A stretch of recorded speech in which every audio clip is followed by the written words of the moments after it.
요한복음 13장과 14장을 보면 예수님께서 제자들과 함께 이제 유월절을 준비하십니다. 그 준비하는 과정에서 예수님은 제자들의 발을 이제 친히 씻겨 주셨고, 또 예수님은 십자가의 고난과 죽음에 대해서 내가 가는 곳에 너희들이 지금 따라올 수 없다, 이렇게 말씀을 하셨습니다. 지금껏 주님이 항상 제자들과 동행하셨지만 이제 앞으로에 대해서만큼은 너희가 나를 따라올 수 없다, 이렇게 말씀을 하신 거죠.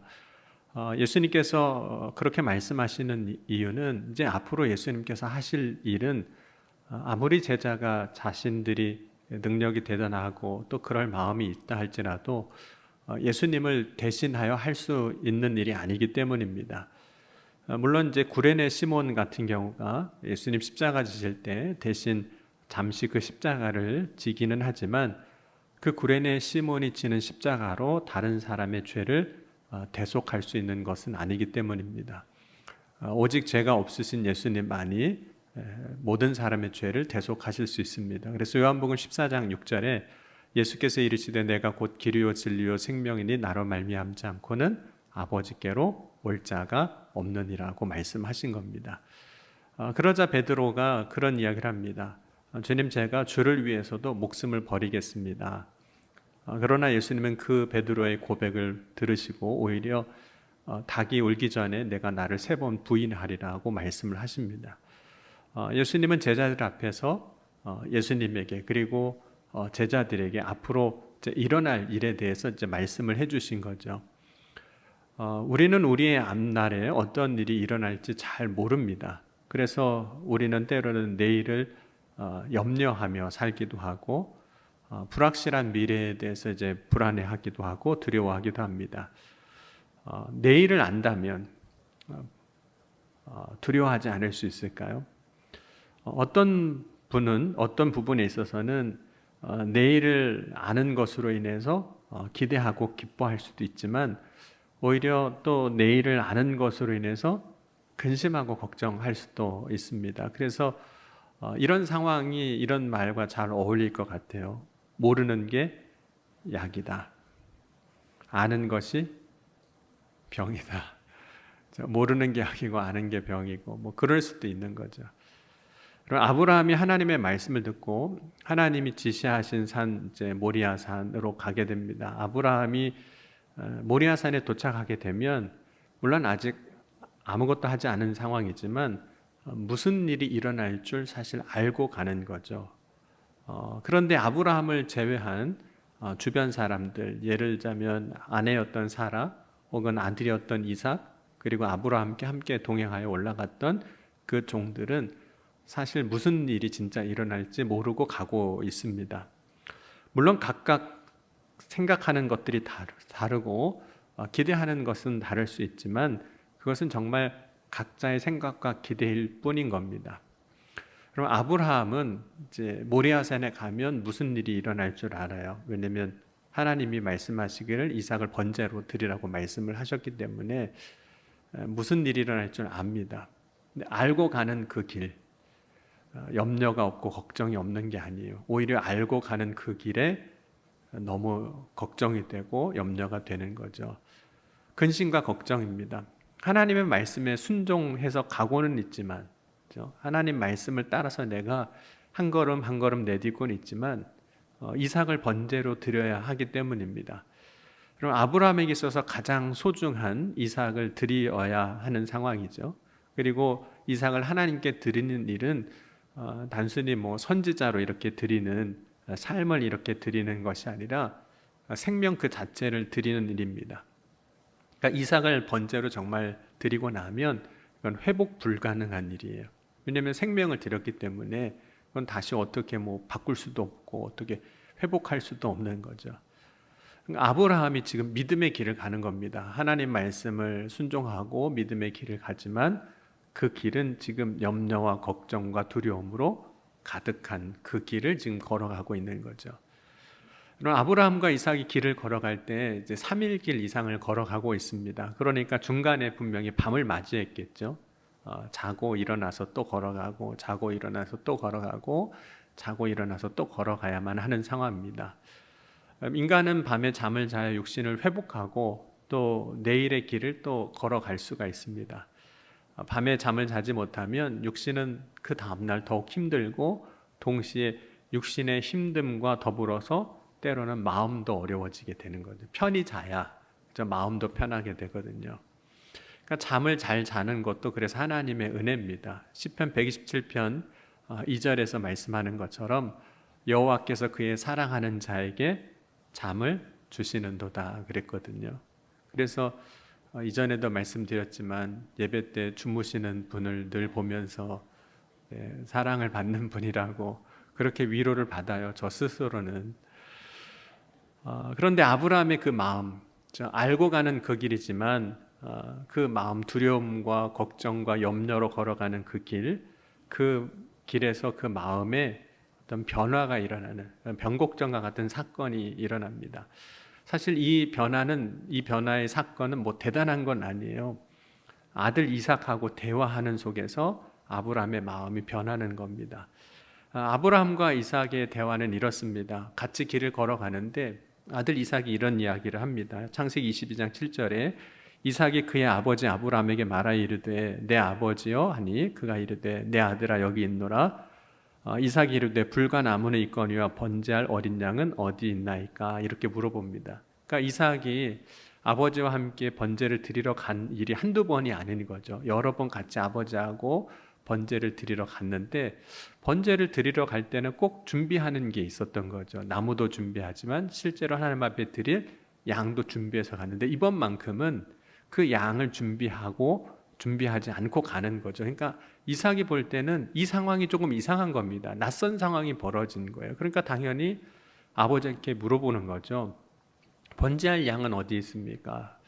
근데 그 양이 누굽니까? 이삭이잖아요. 그때 아버지가 그거 너야 이렇게 얘기해 줄 수는 없잖아요. 그때 아브라함이 이렇게 대답을 해줍니다.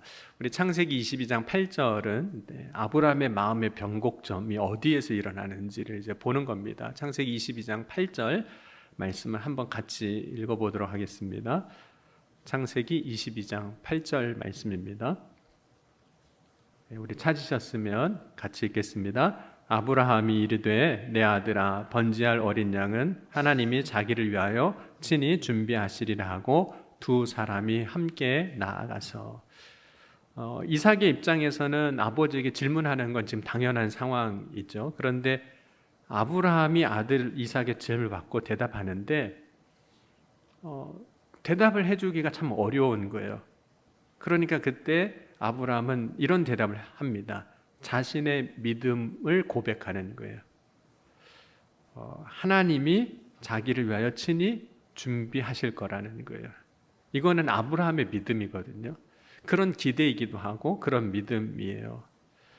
또 한편으로는 하나님이 그렇게 해주시기를 바라는 마음이고 소망이기도 합니다. 그런데 히브리서 기자 보면 히브리서 11장 1절과 2절에 보면 믿음에 대해서 뭐라고 이야기하냐면 믿음은 바라는 것들의 실상이요 보이지 않는 것들의 증거라고 이야기를 합니다. 그러니까 지금 아브라함은 그 양이 하나도 안 보여요. 보이지가 않아요. 하나님 보여주신 것도 아니고 그러나 보이진 않지만 하나님께서 하실 것을 믿는 믿음을 이제 이삭에게 이야기를 해주는 거죠. 아브라함이 자신의 믿음을 이제 아들한테 고백을 하는 겁니다. 고백을 해요. 그러니까 아들이 어떤 때는 아버지의 믿음을 키워주는 역할을 하는 거예요. 아버지로 하여금 그런 고백을 할 수 있게끔 만들어주는 거니까. 그런데 그때 아브라함의 마음은 어떻게 달라졌을까요? 분명히 그 전까지는 밤을 잘 못 잤을 겁니다. 계속 걸어가면서 밤에 잠을 못 잤을 거예요. 염려와 걱정으로 가득했을 겁니다. 그런데 참 놀라운 것은 그 아들 이삭 때문에 이삭의 질문으로 인해서 내가 믿음을 고백한 거잖아요. 근데 고백하고 나니까 지금까지 있었던 염려나 걱정은 사라지는 거예요. 아직 하나님이 보여주신 건 없어요. 그냥 믿음으로 말한 것뿐이에요.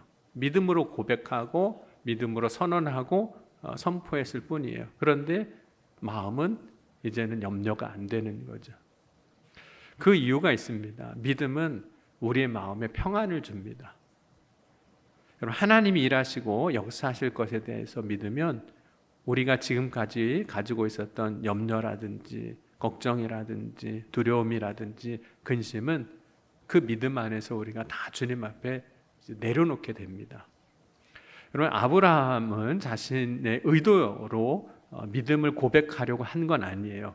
갑자기 아들이 질문하는 바람에 준비되지 않은 상황일 수도 있지만, 한편으로 아들 이삭의 질문 때문에 자신의 믿음이 무엇인지를 말할 수밖에 없는 상황에 놓였던 거죠. 하지만 그 일로 인해서 아브라함은 자신의 입으로 믿음을 고백하게 되고, 하나님은 아브라함의 믿음으로 말한 대로 친히 이삭을 대신할 양을 준비해 주셨습니다.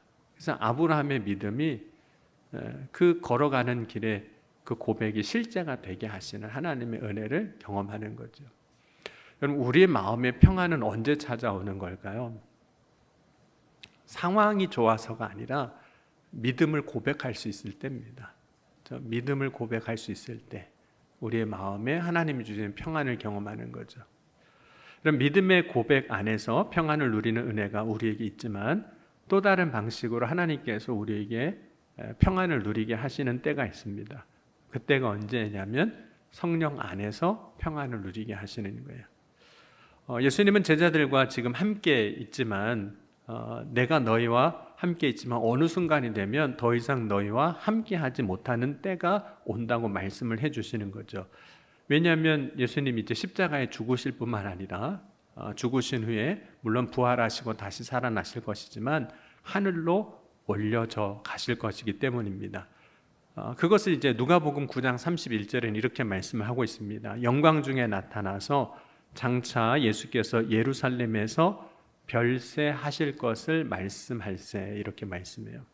여기서 별세라는 단어는 두 가지 중의적인 의미가 있는 겁니다. 하나는 우리가 보통 말하는 죽음에 대한 것, 세상을 떠나는 것이 죽음이기도 하죠. 그러나 예수님께서 별세하신다는 것은 물론 십자가에서 고난당하시고 죽으시는 것을 말씀하시지만, 또한 육신을 입고 하늘 보좌를 버리시고 세상에 오신 것과 같이 다시 세상을 떠나 하나님의 보좌 우편으로 가시는 것, 그러니까 하나님께로 올려가시는 것, 승천하시는 것이 예수님께서 이제 별세하시는 겁니다. 지금까지 제자들이 예수님을 따를 수 있었던 이유가 있어요. 예수님이 늘 함께 계시기 때문에 따르는 거죠. 육신으로 입고 오신 예수님이 제자들 눈앞에 보여요. 그리고 육신을 입고 오신 예수님이시지만 하나님의 아들로서 놀라운 기적과 이적을 행하십니다. 그러니까 내 눈에 보이고 놀라운 일을 행해 주시니까 제자들이 따르는 거예요. 왜냐하면 보이니까, 역사가 나타나니까. 또 예수님께서 말씀을 입을 열어 가르쳐 주셨습니다. 그래서 예수님 말씀을 통해서 새롭게 배우게도 하셨고, 또 말씀을 통해서 위로도 얻게 하시고, 또 말씀을 통해서 역사하시는 하나님의 영광도 보게 하셨습니다. 그러니까 예수님께서 행하시는 놀라운 능력을 보고 제자들은 예수님을 이제 따르게 된 거죠. 여러분, 예수님을 따를 때 직접 보고 들은 제자들은 예수님을 따를 때 큰 힘이 되는 겁니다. 그 본 걸로, 들은 걸로, 내가 직접 경험한 걸로 예수님을 제자들이 따를 수 있었던 겁니다. 그런데 이제 예수님은 제자들에게서 떠나실 거예요. 하지만 예수님은 제자들을 떠나신 후에도 예수님이 계시지 않는다고 해서 그들을 고아와 같이 버려두시지는 않을 거라는 거죠. 그렇다면 예수님은 제자들을 이제 떠나신 후에 어떻게 그들을 고아와 같이 버려두시지 않으신다는 걸까요? 성령을 주셔서 성령으로 함께 해주시겠다는 겁니다. 그러면 성령을 주실 때 우리는 어떻게 될까요? 그러니까 주님은 우리의 육신으로 눈으로 보는 주님은 안 보이지만 성령으로 우리와 함께 할 때 어떤 역사가 있을까요?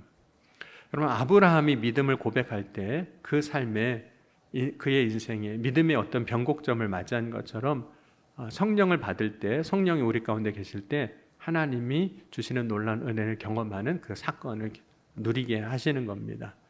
그래서 우리의 삶을 보면 성령을 받기 전과 후가 달라지는 거예요. 예수님은 제자들에게 성령을 이렇게 약속을 하셨습니다. 14장 26절 보면 보혜사 곧 아버지께서 내 입으로 임으로 보내실 성령, 그가 너희에게 모든 것을 가르치고 내가 너희에게 말한 모든 것을 생각나게 하리라. 그런데 예수님은 성령을 주실 때 여기서 한 가지 더 주실 은혜가 무엇인지 말씀하셨어요. 가르쳐 주신다, 생각나게 하신다만 하신 것이 아니라 성령을 주실 때 너희에게 평안을 주시겠다고 말씀하셨어요. 그러니까 성령이 임하면 우리에게 말씀을 듣고 깨닫는 은혜도 경험하게 하시지만 놀라운 평안을 누리게 하시는 겁니다. 우리 27절과 28절을 한번 다시 한번 보겠습니다. 27절, 14장 27절, 28절입니다. 평안을 너희에게 끼치노니 곧 나의 평안을 너희에게 주노라. 내가 너희에게 주는 것은 너희는 마음에 근심하지도 말라, 두려워하지도 말라. 내가 갔다가 너희에게로 온다 하는 말을 너희가 들었나니 나를 사랑하였더라면 내가 아버지께로 감을 기뻐하였으리라. 아버지는 나보다 크심이라.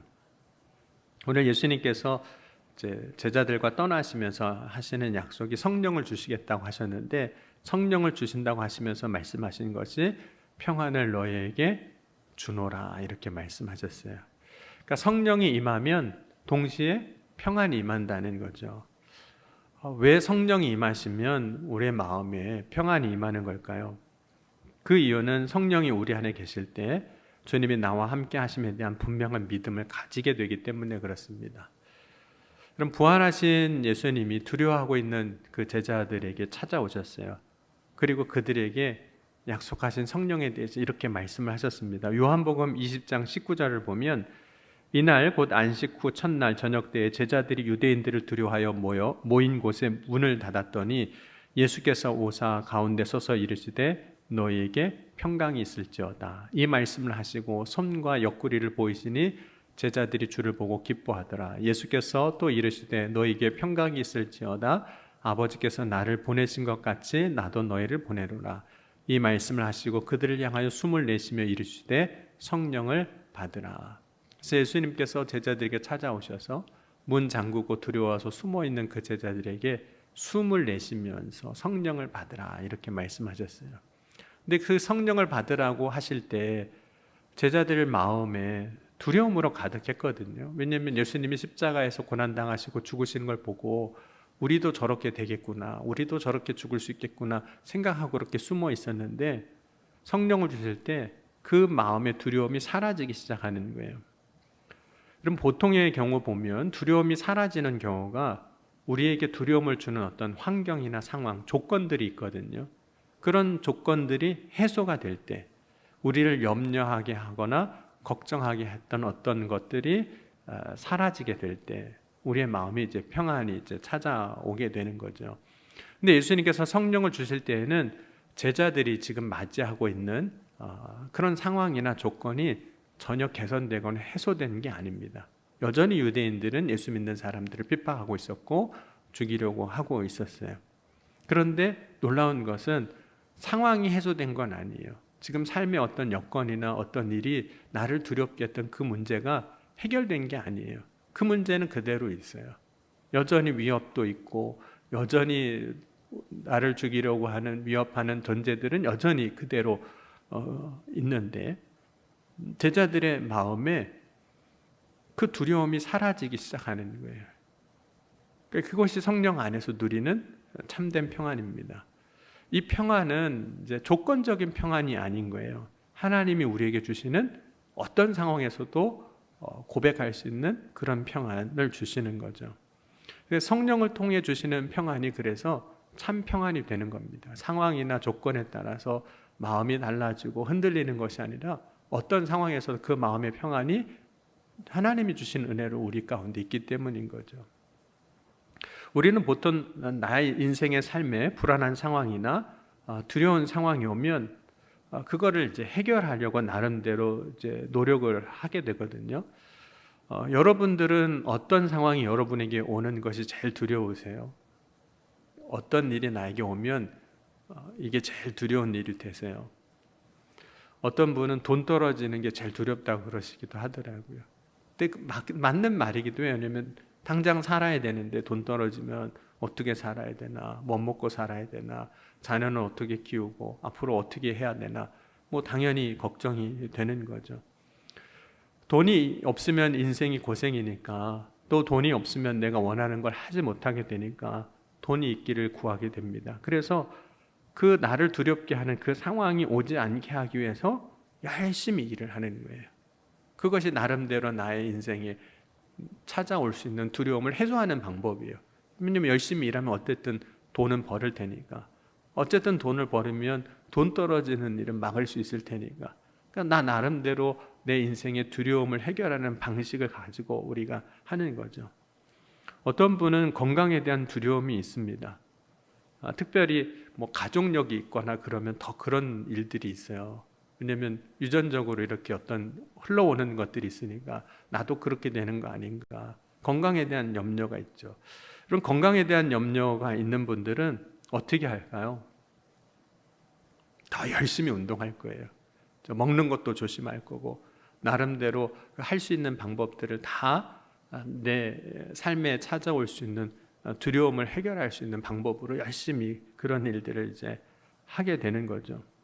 물론 우리가 우리의 인생에 찾아오는 염려라든지 걱정이라든지 두려움의 문제를 스스로 해결하려고 하는, 이기려고 하는 노력이 필요합니다. 일정 부분은 필요한 게 맞아요. 그런데 근본적인 해결 방법은 사실 아니거든요. 근본적인 해결 방법은 그 우리가 어떤 방식으로든 두려워하는 그 두려움을 이길 힘을 내가 갖는 겁니다. 성령은 우리에게 두려움을 이길 힘을 주시는 분입니다. 그래서 성령 안에서 살아갈 때 정말 우리가 참 평안을 누리는 거죠. 여러분, 제자들이, 예수님을 따랐던 사람들이 성령 받기 전에는 두려워했습니다. 평안이 없었습니다. 그런데 성령을 받고 성령을 받았다는 확실한 증거를 가졌을 때 더 이상 두려워하지 않는 모습을 보게 돼요. 특별히 마가의 다락방에 모였을 때 약속하신 성령이 그 모인 사람들 가운데 임합니다. 그 임하는 것을 보게 돼요. 그 임하는 것을 방언으로 말하고 기도하는 것을 보게 되는 거예요.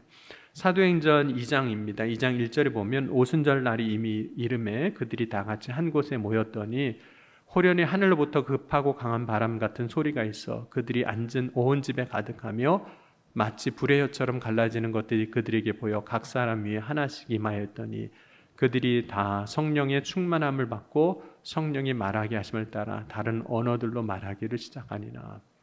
그래서 성령을 받은 후에 제자들이 달라지기 시작하는데 그 달라짐을 이렇게 이야기하고 있어요. 그러니까 성령 받기 전에는 숨어 있었어요. 내가 예수 믿는다는 사실도 드러내지 않았어요. 잡힐까 봐 두려워서, 죽을까 봐 두려워서. 그런데 성령 받고 난 다음에 사람들이 더 이상 자기를 숨기지도 않고 어디에 숨지도 않습니다. 오히려 공회에 나가서, 사람들 앞에서, 시장에 나가서 자신이 믿은 예수 그리스도를 복음을 전하기 시작하는 거예요. 예수님이 누구신지를 이야기하기 시작합니다. 여러분, 성도들에게 삶의 조건이나 상황이 지금 달라진 건 아무것도 없었습니다. 상황은 여전히 그대로예요. 오직 달라진 것은 약속하신 성령을 받은 거입니다. 성령이 임한 후에 성도들이 두려움이 아닌 기쁨으로, 감사로, 찬송으로 복음을 전하기 시작합니다. 이것이 우리가 성령 안에서 참 평안을 얻는 거죠. 그래서 성령 안에서 참 평안을 얻을 때 우리의 삶이 달라집니다. 그러니까 상황이 달라져서 달라지는 게 아니에요. 내 삶에 주어진 조건이 갑자기 막 정말 역전이 되고 그래서 달라지는 게 아니었다는 거죠. 여러분, 성령 안에서 참 평안을 얻을 때 어떻게 달라질까요? 한번 옆에 있는 분 얼굴을 보셨으면 좋겠습니다. 얼굴이 어떠신 것 같으세요? 네. 행복해 보이세요? 네. 여러분, 성령 안에서는 참 평안을 얻을 때 얼굴이 달라지는 거예요. 네. 얼굴빛이 정말 펴지는 거죠. 기쁘니까. 그 기쁨은 마음에서부터 평안이 나오니까. 또 더 굳건한 믿음을 가지게 되니까 뭐 요동할 것도 없고 흔들릴 것도 없는 거죠. 여러분, 이 믿음을 가질 때 다른 사람이 볼 때 정말 이 사람이 굳건한 믿음을 가진 거구나 하고 분명하게 드러나게 되는 거예요. 성령 안에서 두려움을 이기고 참 평안을 얻은 사람들이 복음을 전하는 걸 보고 그들을 박해하고 핍박하고 죽이려 했던 유대인들이 이런 얘기를 합니다. 도대체 이 사람들이 어디서 이런 믿음이 나왔느냐는 거예요. 왜냐하면 전에는 그렇게 숨어있던 사람들이, 전에는 그렇게 아무 말도 못하던 사람들이 흔들림 없이 자신의 믿음을 고백하고 증언하는 그 모습을 보면서 도대체 저 사람들이 어떻게 된 거냐는 거죠. 여러분, 참 평안이 무엇인지는 사실 예수님이 우리에게도 보여주셨어요. 여러분, 예수님이 풍랑을 이기고 그 풍랑을 이제 잔잔하게 하셨거든요. 배 고물에서 주무시기도 하셨지만, 그럼 잠을 잘 수 있다는 게 어떤 의미일까요? 잠을 잔다. 그럼 혹시 옆에서 잠자는 사람 보면서 이런 말 해보신 적 없으세요? 참 속도 편하다. 어떻게 너는 이 상황에서 잠을 자고 있냐? 어떤 때는 남편 보고도 그러고 아내 보고도 그러고 자식들 보고도 그럴 때도 있잖아요. 아니 지금 우리 집 상황이 이런데 어떻게 속도 편하지 이렇게 잠을 자고 있냐고. 근데 속 편해서 진짜 자는 거예요. 속이 안 편하면 어떻게 자겠어요? 그러니까 예수님이 풍랑 중에서 주무신 이유는 그 풍랑 이는 게 조금 더 걱정이 안 되시는 거죠. 풍랑은 밖에서 막 일고 배 들이닥치는데 조금 더 걱정이 안 돼요. 조금 더 흔들리시지 않아요. 그 모습이 어디에서도 나타내냐면 예수님이 십자가 지시고 고난 당하실 때입니다. 그 예수님의 그 평안이 성경에는 이렇게 표현되고 있습니다. 우리 마가복음 14장 60절, 61절 같이 한번 보겠습니다. 마가복음 14장입니다. 마가복음 14장 60절, 61절입니다. 함께 읽겠습니다. 대제사장이 가운데 일어서서 예수에게 물어 이르되 너는 아무 대답도 없느냐? 이 사람들이 너를 치는 증거가 어떠하냐 하되 침묵하고 아무 대답도 아니하시거늘 대제사장이 다시 물어 이르되 내가 찬송받을 이의 아들 그리스도냐? 이 상황이 어떤 상황이냐면 이제 예수님이 대제사장에게 이제 신문을 받으시게 되는데 그렇게 된 이유는 유대인들이 이제 고발을 했기 때문입니다. 그러니까 유대인들이 예수님을 사실은 고발할 때 두 가지 이유로 고발해요. 하나는 정치적인 이유. 그러니까 유대인의 왕이다. 지금 로마의 황제가 다스리고 통치하고 분봉왕이 세워져 있는데 자칭 유대인의 왕이라고 한다는 것은 로마 제국의 반기를 드는 거거든요. 이게 정치적인 고발입니다. 그리고 유대인들이 이제 예수님을 고발할 때 종교적인 고발을 해요. 하나는 율법을 어겼다는 거, 안식일법을 어긴 거, 그리고 자신을 하나님의 아들이라고 한 거, 그래서 사람들의 죄를 사한 거, 신성모독이라고 고발합니다. 그런데 로마법으로는 종교적으로 율법을 어긴 거, 신성모독한 것으로 죄를 물을 수가 없습니다. 그건 종교니까. 로마 정치 제도가 그렇습니다. 종교에 대해서는 간섭하지 않았거든요. 그러니까 유대인들이 예수님을 이제 고발하고 예수님을 죽일 수 있는 방법은 정치적으로 유대인의 왕이라고 한 거. 그래서 로마 제국의 반기를 주는 거, 반역자로 세워서 이제 십자가에 못 박게 이제 하는 겁니다. 근데 예수님은 사실 전혀 그렇지 않으시잖아요. 그러면 예수님의 입장에서는 죄가 없으신 예수님의 입장에서는 억울한 일이에요. 여러분 억울하게 고발을 당했습니다. 그러면 여러분은 어떻게 하시겠어요? 억울해요. 나는 아무런 잘못이 없는데 고발이 와서 내가 지금 잡혔어요. 그래서 매도 맞게 되고 십자가에 잘못하면 처형을 당해서 죽게 됐어요. 억울한 일을 당했습니다. 그럼 어떻게 하시겠습니까? 살다 보면 그럴 수도 있지 뭐. 그러시겠어요? 자기의 무죄함을 적극적으로 변론할 겁니다. 저 변호사를 사서 하든 아니면 자기가 다른 어떤 증거를 찾아와서 변론하든 적극적으로 변론할 거예요. 빌라도도 예수님을 신문해 보니까 예수님이 죄가 없으신 거예요. 그러니까 유대인들이 시기해서 고발한 것을 빌라도도 사실은 알고 있었습니다. 그런데 유대인들이 고발하는 것에 대해서 오늘 예수님은 뭐라고 대답하고 계시냐면 다시 마가복음 14장 61절입니다. 이렇게 대답을 하고 계시는 거예요. 네, 제가 표현은 대답이라고 했는데 이렇게 반응하고 계신 겁니다. 14장 61절 한번 다시 읽겠습니다. 침묵하고 아무 대답도 아니하시거늘 대제사장이 다시 물어 이르되 내가 찬송받을 이의 아들 그리스도냐. 예수님은 아무런 대답을 하고 있지 아니하시는 거예요.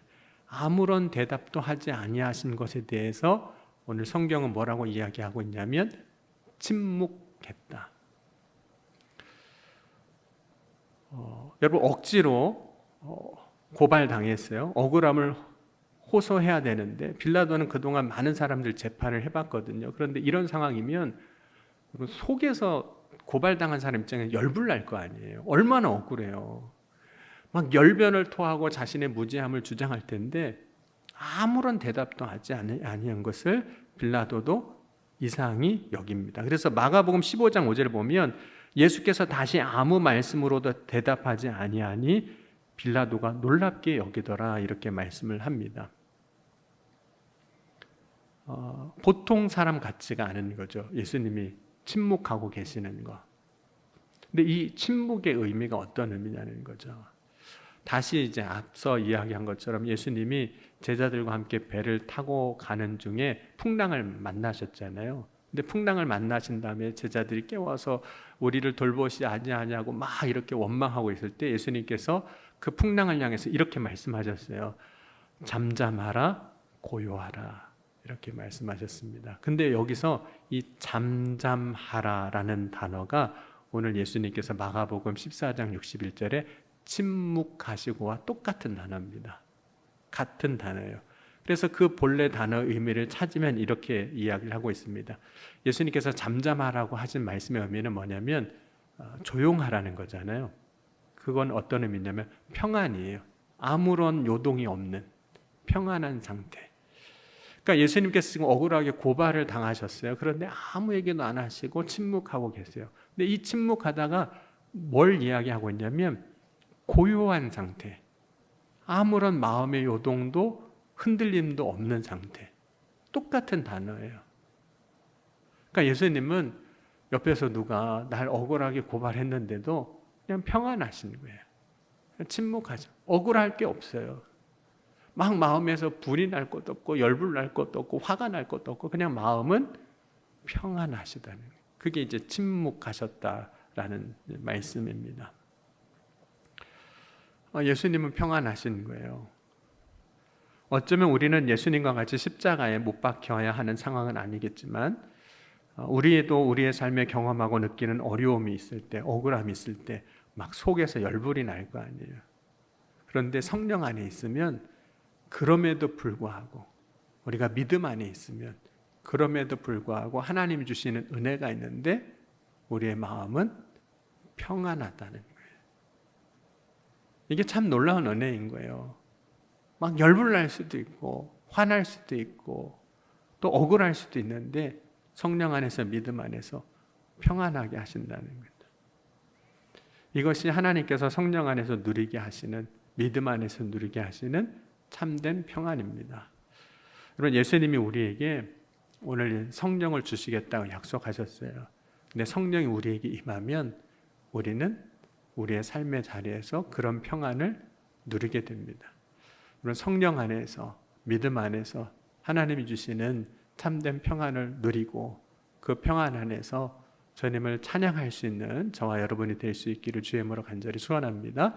오늘 주신 말씀 붙잡고 우리 잠시 기도하겠습니다. 주님 오늘 이 시간 우리에게 성령을 주셔서 주님 주시는 참된 그 놀라운 평안을 허락하여 주옵소서. 그래야 우리의 삶에 맞이한 상황 가운데 흔들리지 않는 믿음으로 견고한 믿음으로 서게 하셔서 주님이 우리 가운데 행하시고 이루시고자 하시는 놀라운 역사들을 바라보며 고백할 수 있는 주님의 귀한 자녀들이 다 되게 하여 주옵소서. 이 시간 함께 우리 말씀 붙잡고 함께 통성으로 기도하시겠습니다. 지금도 살아계시고 역사하신 하나님 아버지 감사합니다. 오늘 이 시간도 주님 바라고 소망하며 믿음으로 간구합니다. 주여 구할 때 역사하시고 부르짖을 때 응답하여 주셔서 오늘 성령 안에서 믿음 안에서 누리는 참된 평안을 얻게 하여 주옵소서. 그래요 세상에서는 풍랑이 치고 요란하고 소란스럽지만 오늘 믿음 안에서 성령 안에서 두려움 없는 믿음으로 아버지 승리하는 삶을 감사하며 아버지 주께 영광 돌릴 삶을 이뤄나갈 수 있는 주의 자녀들이 다 되게 하여 주옵소서. 오늘 이 저녁에도 온전히 주님 바라고 소망합니다. 주여 세워주옵소서. 주여 축복하여 주옵소서.